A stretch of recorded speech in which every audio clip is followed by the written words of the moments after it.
A succession battle loom aiwa munyika yeZimbabwe patiri kuona panguva inoyi. Aiwa vakomana kupresidency hakuna kumira zvakanaka.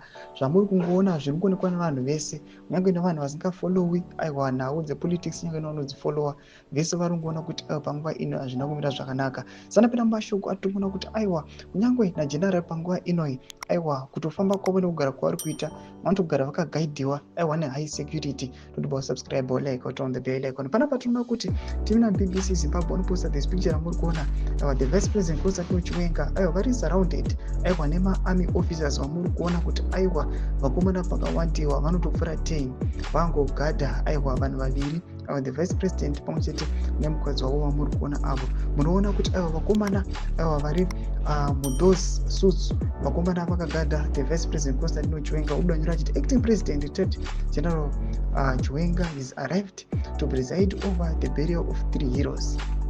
Panguva inoi patiri kuona kuti aiwa anything can happen munyika yeZimbabwe, muchiona kuti aiwa kufa aiwa kwema vakomana vari kuma-high rank the ruling party ZANU-PF aiwa tongomuka each and every day timonzwa kuti mhingi afa. Tinoona kuti aiwa general panguva inoi vari kunyatsokumeka sure kuti aiwa vanoramba vari safe. Panapa munoona aiwa vakomana vakamugadha pamwe chete nehigh security mukaona mavehicles aiwa ari kusvika nawo. Munyatsokuona kuti aiwa vakomana ava vane ma-insecurities.